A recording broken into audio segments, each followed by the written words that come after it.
نحمده ونستعينه ونستغفره ونؤمن به ونتوكل عليه ونعوذ بالله من شرور أنفسنا ومن سيئات أعمالنا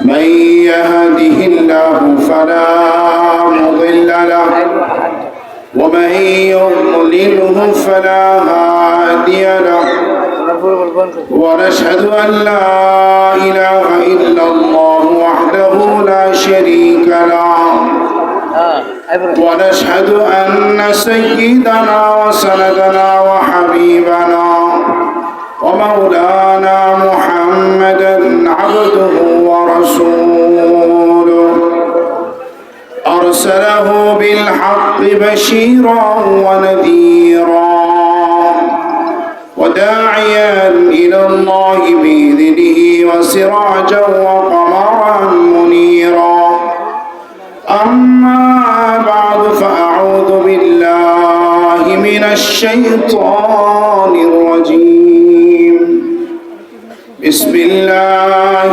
الرحمن الرحيم ذروا ظاهر الإثم وباطنه وقال تعالى ونريد أن نمن على الذين استضعفوا في الأرض ونجعلهم أئمة ونجعلهم الوارثين وقال رسول الله صلى الله عليه وسلم التائب من الذنب كمن لا ذنب له وقال عليه الصلاة والسلام من بدل دينه فاقتلوه أو كما قال رسول الله صلى الله عليه وسلم صدق الله العلي العظيم وصدق رسوله النبي الأمي الكريم ونحن على ذلك لمن الشاهدين والشاكرين والذاكرين والحمد لله رب العالمين اللهم صل على محمد وعلى آل محمد كما صليت على إبراهيم وعلى آل إبراهيم إنك حميد مجيد اللهم بارك على محمد وعلى آل محمد كما باركت على إبراهيم وعلى آل إبراهيم إنك حميد مجيد মহান আল্লাহ রাব্বুল আলামিনের মহান দরবারে লাখো কোটি শুকর যিনি আমাদেরকে দ্বীনের নিসবতে কুরআন সুন্নাহর নিসবতে দাওয়াত তাবলীগের নিসবতে জিক্র ও ফিকরের নিসবতে ইমাম পরিষদের উদ্যোগে আয়োজিত মাহফিলের দ্বিতীয় অধিবেশনে আসার বসার কোরআন সুন্নাহ থেকে যে আলোচনা করা ও শোনার তৌফিক দান করেছেন তাই সকলে মন প্রাণ উজাড় করে কালিমাত শুকর আদায় করি আলহামদুলিল্লাহ। আমার ভাই আল্লাহ তাআলা আমাদেরকে মানুষ বানিয়েছেন, জোরে সোরে বলুন সুবহানাল্লাহ, আবার বলুন আলহামদুলিল্লাহ। মানুষের আসার সিস্টেমটা খুব সুন্দর, বানরের থেকে মানুষ না। কোরআন শরীফ আল্লাহ মজা করে কয় ثم خلقنا النطفة علقة فخلقنا العلقة مضغة فخلقنا المضغة عظاما فكسونا العظام لحما ثم أنشأناه خلقا آخر فتبارك الله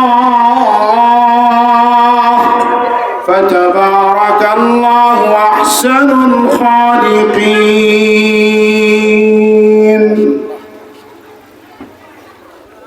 বাবার শুক্র কীট আর মায়ের ডিম্বাণুকে ফেরেশতা 40 দিন মেহনত করার বদৌলতে এটা জমাট রক্তে আল্লাহ তাআলা রূপান্তরিত করে দিয়েছেন সুবহানাল্লাহ। সেই ধারাক্রমে ফেরেশতা আবার 40 দিন মেহনত করার বদৌলতে জমাট রক্ত আল্লাহ তাআলা গোশত পিণ্ডে রূপান্তরিত করে দিয়েছেন। গোশত পিণ্ডের উপর আবার 40 দিন মেহনত করার বদৌলতে গোশত পিণ্ড আল্লাহ তাআলা হাড্ডিতে রূপান্তরিত করে দিয়েছেন। আবার 40 দিন মেহনত করার বদৌলতে হাড্ডির উপর আল্লাহ তাআলা গোশতের প্রলেপ বিছিয়ে দিয়েছেন। সুবহানাল্লাহ বলবেন না? এই প্রসেসে আল্লাহ তাআলা আমাকে আপনাকে মায়ের পেটে মানুষ বানিয়েছেন। সুবহানাল্লাহ। ঈমান ও ইসলামের দৌলতে মুসলমান বানিয়েছেন। আল্লাহ আমাদের কাছে কি চান? ইসলামের ভিত্তি 5টি, খুব সংক্ষেপ সময়। 1 নম্বর, আল্লাহ তাআলার উপর বিশ্বাস স্থাপন করতে হবে। ইহুদিরা তৃতীয়বাদে বিশ্বাস করে, খ্রিস্টানরা তৃতীয়বাদে বিশ্বাস করে, হিন্দুরা বহুত্ববাদে বিশ্বাস করে, মুসলিম জাতি একাত্মবাদে বিশ্বাস করে। সুবহানাল্লাহ। কোরআন শুনে আল্লাহ মজা করে কইছে, وقالت اليهود عزير ابن الله وقالت النصارى المسيح ابن الله। ইহুদিরা দ্বিতীয়বাদে আল্লাহ উযাইর আলাইহিস সালাম আল্লাহর ছেলে, খ্রিস্টানরা তৃতীয়বাদে, হিন্দুরা 33 কোটি দেবতার পূজা করে। নাউযুবিল্লাহ। আর মুসলমানরা বলেন মুসলমানরা একাত্মবাদে বিশ্বাসী। রাসূল সাল্লাল্লাহু আলাইহি ওয়াসাল্লামের উপর ঈমান রাখতে হবে 2 রকম, সর্বশ্রেষ্ঠ রাসূল, সর্বশেষ রাসূল। বলেন সর্বশ্রেষ্ঠ রাসূল, সর্বশেষ রাসূল। আমার ভাই, কেউ যদি ঈমান আনে যে আমি সর্বশ্রেষ্ঠত্বের উপর ঈমান আনছি কিন্তু সর্বশেষ রাসূল এর উপর ঈমান আনি নাই, ঈমান আছে না গেছে গা? কোরআন শুনে আল্লাহ খুব মজা করে কইছে, মা কানা মুহাম্মাদুন আবা আহাদিম মির রিজালিকুম ওয়ালাকিন রাসূলুল্লাহ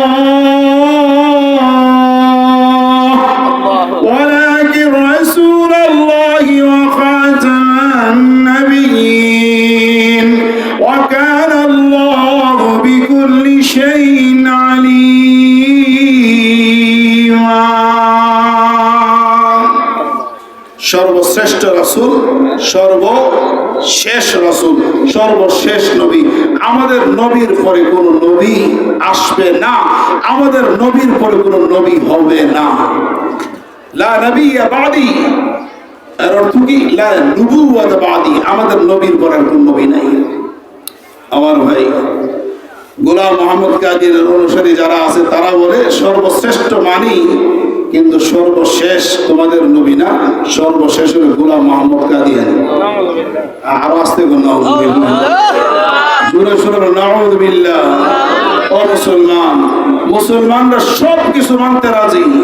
মুসলমানরা নিজের গলা কাটিয়ে দিতে দ্বিধাবোধ করবে না, মুসলমানরা রক্ত বিলিয়ে দিতে দ্বিধাবোধ করবে না, মুসলমানরা জেল জুলুম বরণ করতে দ্বিধাবোধ করবে না, মুসলমানরা ফাঁসির কাস্টে ঝুলতে দ্বিধাবোধ করবে না।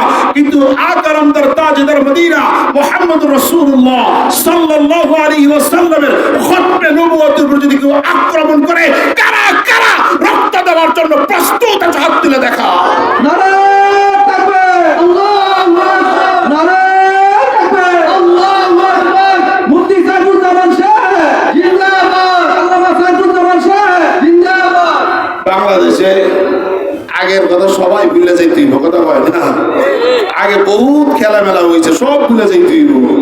বর্তমানে শয়তান রাখাল রাহা, নামই তো শয়তান, রাখাল রাহা, সে আল্লাহ তাআলা সম্পর্কে এমন বাজে মন্তব্য করেছে, রাসূল সাল্লাল্লাহু আলাইহি ওয়াসাল্লাম সম্পর্কে এমন বাজে মন্তব্য করেছে যেগুলো আমি ভাষায় বলতে পারবো না, মুখেও বলতে পারবো না, আমি নিজেই বলতে পারবো না, আমি দেখেছি বলতে পারবো না। আমি বর্তমান অন্তর্বর্তীকালীন সরকারের কাছে আমাদের ইমাম উলামা ঐক্য পরিষদের বেরাদের এই মাহফিল থেকে বলতে চাই, যতক্ষণ পর্যন্ত রাখাল রাহাকে গ্রেফতার না করা হবে, যতক্ষণ পর্যন্ত শাস্তির আওতাভুক্ত না করা হবে, আবার শাপলা চত্বরে যাওয়ার জন্য কারা কারা প্রস্তুত থাকবে না দেখা। আল্লাহ কবুল আর মঞ্জুর করুন, আমিন বলে।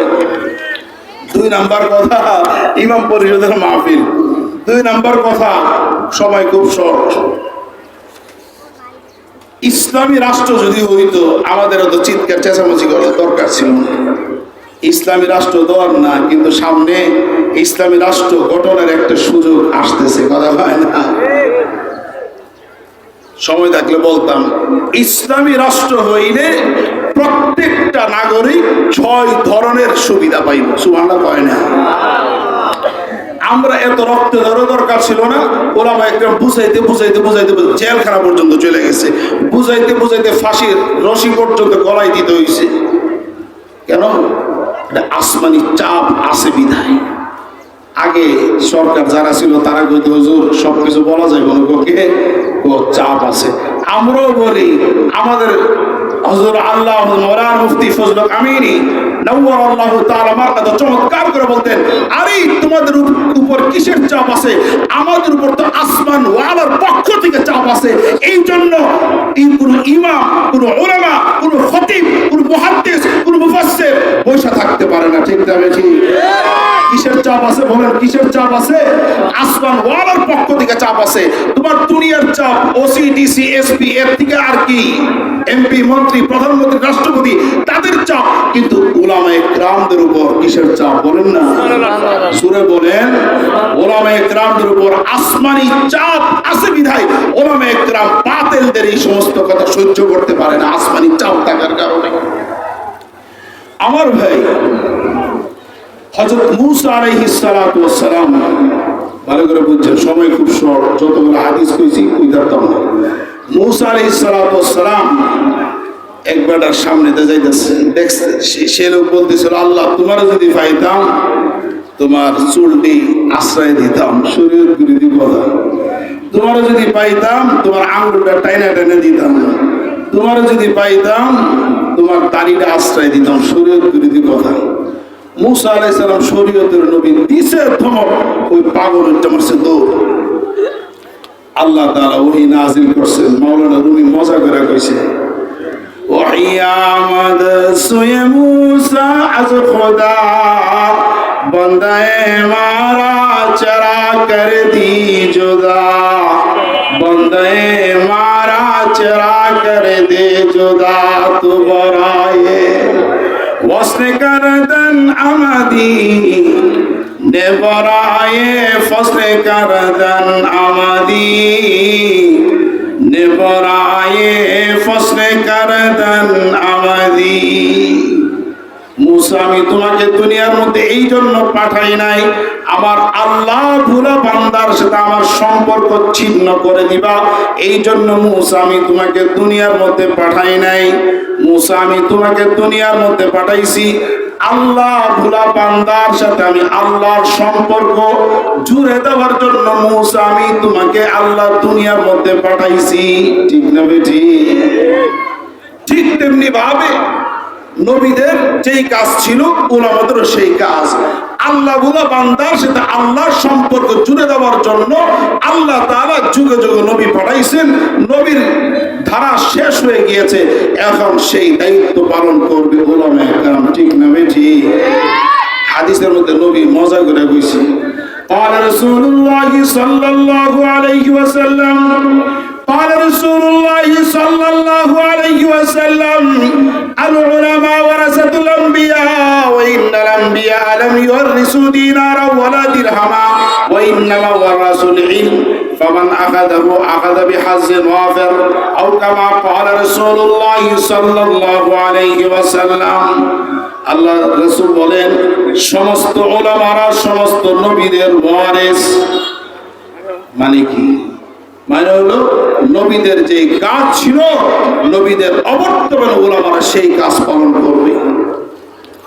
নবীদের কাজ ছিল আল্লাহ ওয়া বান্দার সাথে আল্লাহর সম্পর্ক জুড়ে দিবে, ঠিক তেমনি ভাবে উলামারাও আল্লাহ ওয়া বান্দার সাথে আল্লাহর সম্পর্ক জুড়ে দেওয়ার কাজ করবে। ঠিক না বেটি? কর না? অতএব যারা বুঝে না তাদেরকে বোঝানোর দায়িত্ব উলামায়ে কেরামের। আমরা বলে যাব, যারা মানবা কামিয়াব হয়ে যাবা, যারা মানবা না জাহান্নামের আগুন তোমার জন্য আল্লাহ প্রস্তুত করে রাখছে। আরে নদীর মধ্যে ছিপ পালাইছে, বিশাল বড় একটা আদার দিছে, বোয়াল মাছ দিছে দৌড়, আদার খাবে। পুঁটি মাছ কইতাছে কই যাস না বিশাল বড় আধার। তো পুঁটি মাছ কইতাছে না, এটা তো আধার বেশি আজরাইল। ধরবো এমন সময় পুঁটি মাছ কইতেছে যাইছিলাম না করতেছি। তো বোয়াল জিজ্ঞেস করে এরপরে কি হবে? এরপরে যখন মুখের মধ্যে নিবা তোমার তালকার মধ্যে একটা উল্টা কাঁটা বিঁধবে। পুঁটি মাছ কি সত্য কথা বলছেন মিথ্যা কথা বলছে বলেন তো, জোরে বলেন। এরপরে কি হবে? এরপরে উজানে একটা লোক আছে তোমাকে টান দিয়ে ধরে উজানে নিবে। এরপরে কি হবে? এরপরে তার স্ত্রী বসা আছে তোমাকে কাটবে ভালো করে। এরপরে কি হবে? এরপরে তেলের মধ্যে ফ্রাই করবে। এরপরে কি হবে? এরপরে তার প্রত্যেকটা সদস্যের হাতে 5টা করে কাঁটা চামচ তোমার গোশতগুলো খাবে, আর হাড্ডিগুলো কাঁটাগুলো বিড়ালকে দিয়ে দিবে। এরপরে কি হবে? এরপরে তার পেটে যে একটা মেশিন আছে, এই মেশিন তোমার হজম করে ফেলবে। এরপরে কি হবে? এরপরে তুমি তার পিছনের রাস্তা দিয়ে বের হয়ে যাবে। তো বোয়াল কি করে জানেননি? বোয়াল গাড়ি যদি বের হয়ে যায় একদিন পরে, আবার 2 লাফ দিলে তো পুকুরে চলে আসবে। বোয়াল কি 2 লাফ দিলে আবার পুকুরে আসতে পারবে? পুঁটি মাছ না আর আসতে পারবে না, তুমি 1-2 দিন পরে মাটি হয়ে যাইবা। পুঁটি তোর ওয়াজ শেষ কর, আমি সেই আদার খাবো। যেই মাত্র আদারে কামড় দিছে, পুঁটি যতগুলো ওয়াজ করছিল সবগুলো ওয়াজ কাজে লাগছে। ঠিক না ঠিক কর না? ঠিক তেমনি ভাবে যারা ওলামা ইকরামদের কথা মানবো তারা দেখবো যে আরে সুবহানাল্লাহ, কবরে সওয়াল জবাব সব ঠিক আছে, জান্নাত সব ঠিক আছে। যারা ওলামা ইকরামদের কথা মানবে না দেখবে আযাব গজব শুরু হয়ে গেছে। ঠিক না ঠিক? এই জন্য নবীদের যেই কাজ ওলামাদের সেই কাজ। নবীদের কাজ ছিল আল্লাহ ওলা বান্দার সাথে আল্লাহ সম্পর্ক জুড়ে দেওয়া। ঠিক তেমনি ভাবে ওলামাদের কাজ হলো আল্লাহ ওলা বান্দার সাথে আল্লাহর সম্পর্ক জুড়ে দেওয়া। এই জন্য মৃত্যু পর্যন্ত কারা কারা ওলামা রব্বানি হক্কানির সাথে নিজেকে সম্পৃক্ত করতে প্রস্তুত আছে, হাত তুলে দেখা। আল্লাহ তৌফিক দান করেন, আমিন বলেন। শেষ না কিরে? শেষ না? এই জন্য ওলামাদের কাজ এইটা। ওলামাদের কাজ না আর করতাম না, এত সহজ নাকি? ওলামাদের কাজ এটা। জারু যাহিরাল ইসমি ওয়া বাতিনা, জারু যাহিরাল ইসমি ওয়া বাতিনা। আল্লাহ তাআলা বলে বাহ্যিক গুনাহ ছেড়ে দাও, আভ্যন্তরীণ গুনাহ ছেড়ে দাও। বাহ্যিক গুনাহ ছেড়ে দাও। জোরে বলেন, চোখ দিয়েছেন যিনি তিনি কে? না কে? এই জবান দিয়ে যিনি দিয়েছেন তিনি কে? এই কান যিনি দিয়েছেন তিনি কে? হাত যিনি দিয়েছেন তিনি কে? পা যিনি দিয়েছেন তিনি কে? জারু যাহিরাল ইসমি ওয়া বাতিনা। বাহ্যিক গুনাহকে ছেড়ে দাও, আভ্যন্তরীণ গুনাহকে ছেড়ে দাও। এটা আল্লাহ তাআলা চান। অঙ্গ প্রত্যঙ্গ আল্লাহ তাআলার দরবারে রাজ সাক্ষী দিবে। এই জন্য বাহ্যিক গুনাহ করা যাবে না, আভ্যন্তরীণ গুনাহ করা যাবে না। আমার ভাই মূসা আলাইহিস সালাতু ওয়াস সালাম ইস্তিসকার নামাজ পড়ছেন। আল্লাহ বলে এই বৃষ্টি কিচ্ছু হবে না। এই যতক্ষণ পর্যন্ত পাটপার একটা আছে উম্মত, সে যতক্ষণ পর্যন্ত না বের হবে ততক্ষণ পর্যন্ত বৃষ্টি হবে না। আমার ভাই আল্লাহ তাআলার সাথে বান্দার সম্পর্ক 2 ধরনের। 1 নম্বর হলো আল্লাহ খালেক, আমরা মাখলুক। আরেক ধরনের সম্পর্ক আমরা আশিক, আল্লাহ মাশুক। ঠিক না বেজি? তো ওই লোকটা বিচ্ছে গেছে, আল্লাহ আমি আর জিন্দিগিতে গুনাহ করব না। 40 বছর যাবত একদিনের জন্য পানি বন্ধ করেন নাই। 40 বছরের মধ্যে একদিনের জন্য শ্বাস প্রশ্বাস বন্ধ করেন নাই। 40 বছরের মধ্যে একদিনের জন্য আপনি আমাকে বেজ্জতি করেন নাই। বৃষ্টি দিয়ে দেন, আমি আপনার ওলি আল্লাহ হয়ে যাব। বৃষ্টি নাজিল হয়েছে, সুবহানাল্লাহ বলবেন না? মূসা আলাইহিস সালাম আল্লাহর সাথে সাথে জিজ্ঞেস, আল্লাহ আপনি বললেন একটা লোক না গেলে আপনি বৃষ্টি দিবেন না, আপনি আবার বৃষ্টি দিছেন। আল্লাহ তাআলা বলে আমার বান্দার সাথে আমি আল্লাহর কথাবার্তা হয়ে গিয়েছে। সুবহানাল্লাহ। এটা ইশকের কাজ। इश्क ने मुझसे कहा है इल्म है तो तुमी नज़र। इश्क ने मुझसे कहा है इल्म ने तो कभी नजर इल्म ने मुझसे कहा है इश्क है दीवाना पांद बंदे तख्मी नजर गर्भ किताबी न बांध इश्क सरापा हुजूर इल्म सरापा हिजाब। এই জন্য বান্দা যত গুনাহ করে আকাশ পর্যন্ত গুনাহ করলো একবার খাঁটি দিলে তওবা করলে আল্লাহ বান্দার লিখিত গুনাহকে পর্যন্ত মাফ করে দেন সুবহানাল্লাহ। আমার ভাই হাকিমুল মুত্তাহামি চমৎকার করে লিখছেন যে এই চোখ দিয়া একবার যদি এই চোখকে বেগার নারী থেকে হেফাজত করে 10,000 রাকাত তাহাজ্জুদের চেয়ে বেশি সওয়াব হবে সুবহানাল্লাহ। আমার দাদা শেখ শাহ হাকিম মোহাম্মদ আখতার নওয়ারাল্লাহু তাআলা মারকাদা চমৎকার করে বলছেন কেউ যদি একবার তার চোখকে বেগার নারী থেকে হেফাজত করে 1,00,000 রাকাত তাহাজ্জুদের চেয়ে বেশি সওয়াব হবে সুবহানাল্লাহ। আমার শাইখ মুর্শিদ আরিফ বিল্লাহ রুমি জামানা শাহ আব্দুল মতিন বিন হুসাইন দামাত বারাকাতুল আলিয়া বারাকাল্লাহু ফি হায়াতি তাইয়্যিবা হযরত বলছেন যে ব্যক্তি একবার তার চোখকে বেগার নারী থেকে হেফাজত করবে তার চোখকে কুদৃষ্টি থেকে হেফাজত করবে 1,00,000 রাকাত তাহাজ্জুদের চেয়ে বেশি সওয়াব হবে সুবহানাল্লাহ। এই জন্য চোখ দিয়ে কোনো গুনাহ করা যাবে না, কান দিয়ে কোনো গুনাহ করা যাবে না, হাত দিয়ে কোনো গুনাহ করা যাবে না। ব্যবসার উদ্দেশ্যে 2-4টা কথা না বললেই নয়। আমার ভাই নবীজি বলছেন ব্যবসায়ী যারা তারা নবীর সাথে জান্নাতে থাকবে সুবহানাল্লাহ। বলেন 2টা গুণ ব্যবসায়ের মধ্যে থাকবে, একটা হলো সততা। বলেন আওয়াজ করে কি? এক নম্বর সততা, 2 নম্বর আমানতদারি। এই 2 গুণ নিয়ে আমার আখাউড়া অঞ্চলের যত ব্যবসায়ী কাজ করবে নবীজি বলেন তাদের হাসর নাসর নবীদের সাথে হবে সুবহানাল্লাহ। আত-তুজ্জার ইয়াউমাল কিয়ামতি ফুজ্জারা।